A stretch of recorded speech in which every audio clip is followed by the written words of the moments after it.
For a while now, Sentinels have been holding tryouts for an extensive amount of time, and my question is this actually the best thing to do? Is this the best solution considering the problems they had last year? Because I mean, all of this already happened before. We all know that this year, there were scrim leaks that they're owning the enemy team so much, and that everything is going so well. But then, based on the results on the stage, we already know that the problem does not lie there. The problem was actually showing up on stage. The mental resilience, which is a common problem for a lot of teams, but this group of players just seem to experience it way more. So why is that? And does this tryout stuff actually solve the problem? Or is Sentinels just wasting time holding these tryouts? Maybe one reason why they're doing this is they don't want to miss another scuba, if you may, because this player was under their system for the first half of the year. But to be fair, there was no point in the year where it felt like Sentinels needed a change, and maybe that's actually the problem. I hate that somehow it always comes down to having a weak region, but if you think about it, they were hardly challenged. That's why they were not able to pinpoint what their exact problems were. And I think it's bound to happen again because they're doing the same thing. They're owning on scrims, doing this and doing that. But when it comes to showing up on stage, that's really the problem. So, but really, how do you even solve that, right? Well, more on that later. Anyway, you might ask, what other teams are like this? And to me, G2 comes to mind. Well, yeah, because aside from Masters Bangkok, G2 didn't do well internationally because they're the top dog in America already. No one's stopping them, whatever. And so when the real challenge came in, they don't know what to do. Other teams, maybe whoever comes out of China, always had a hard time internationally because for me, the region is in chaos. There's no hierarchy on who the top teams are. Basically, there's no structure, there's no foundation in there because it's all chaos. How I look at China is whoever is on a run wins in that specific period of time. You might even include Team Liquid because they bombed early at champs. But Nat Swele is just not the play, man. Come on. So now you might say, I keep saying Americas is weak, but how come Energy became champions? Well, it's rather simple. They cheesed their way out of the tournament. Is it bad? No, it's actually good. The fact that no one was able to find a solution to the cheese strat just shows the overall skill level of the Valorant scene. But if you ask me if it's actual cheese, well, I'll let you be the judge on this one. Also, have you seen this video? I think it's safe to say that something in this group of players is just not working. And at this point, the question is it still worth it to patch holes and mend things? Or is it better to just start fresh?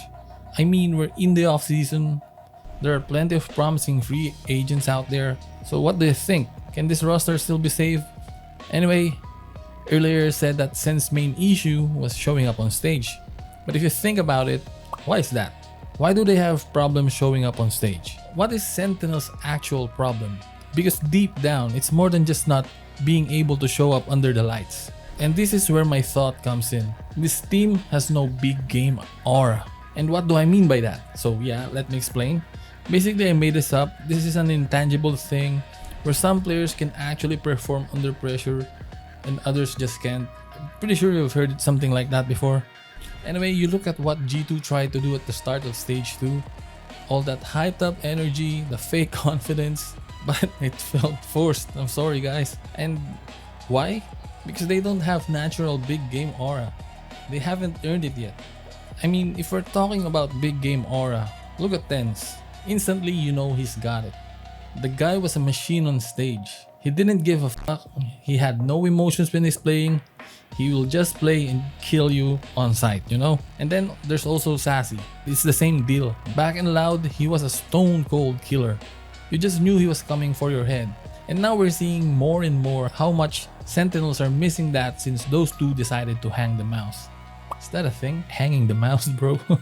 Tens and Sassy's big game aura rubbed off on the whole team last year. That's why they made that insane run in Madrid and had a respectable finish at champs. God knows what could have happened if the John Cutie visa issue didn't happen. SEN might have been the most goated team right now. Or you know, if they haven't thrown that 5-1 lead on Lotus against EDG in the upper semis of Champ Seoul, man, Or if they were able to find Boo while he was detained on round 10 of Icebox with less than 20 seconds in the round in the lower semis of Champs Seoul, bro, things would have been so different. Tens is still here though. Wait, they have no idea. Wow, Boo! Out of nowhere! But yeah, basically what I'm saying is this roster is lacking that same aura. And if you ask me, it's only Second that has it in a real way. John Cutie and Celsius may have a bit of it, but it's not the same level. And then you got Bang and Array, the new guys. When the pressure is at its peak, instead of staying cool, they cry. Nah, I'm kidding, man. But you get what I mean. When the heat's on, these guys get caught in the moment, lose focus, and once that happens, the game is gone.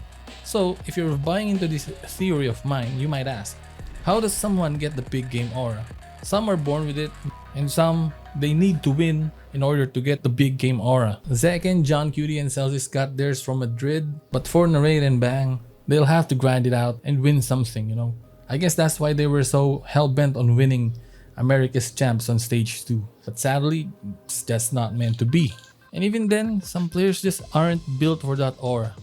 I mean, you look at Bang, he's been around for a while now, but in high pressure moments, he always seems to fold under the lights. The question is, will he ever get that big game aura? Well, the only one who can answer that is him. That's why now I come up with the most recent entry for the Sentinels Mania. The fastest way Sentinels or any other team can solve their problems of showing up on stage. Do you remember what SEN did back in 2023? They signed Def in second. But the move no one expected, mainly because no one even thought it was possible, was when Sentinels signed Sassy and Pancada, two players from Brazil fresh off winning the Champions Trophy. Now you might be wondering, why am I bringing this up? Well, because Sentinels could do the funniest thing and grab two players coming off a Brazilian team once more. And this time, the signing would be so earth-shattering it could drag tens out of streaming and back into pro Valorant just to be part of this SEN Mania. So there's just no hiding it. I'm talking about Aspas and Verno. Not only this solves Sentinel's problem showing up on stage, having Aspas guarantees getting into the Champs playoffs, which Sentinels did have a problem this year. I mean, talk about big game aura. Aspas is your best bet. As for Verno, this guy, before the punching FNS drama, he was the most coveted rookie at the time. And really, nothing has changed.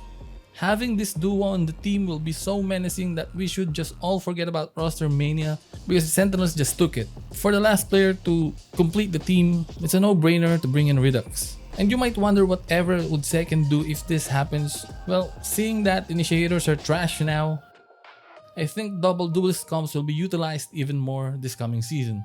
If you think about it, Zekken and Aspas are actually the perfect pair.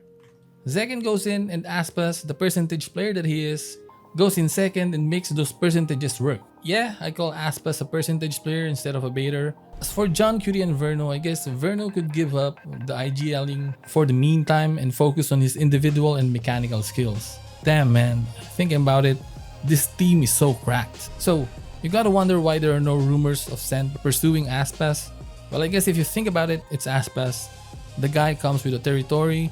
You will need to accommodate him at a certain level, and although Sentinels is known for taking extra good care of their players, I guess there's a limit to what they can give. So I guess that's that, but what do I know? Anyway, I'll see you guys in the comments. Leave a like if you enjoyed, hit that sub button so you don't miss out, and I'll see you in the next one. Peace.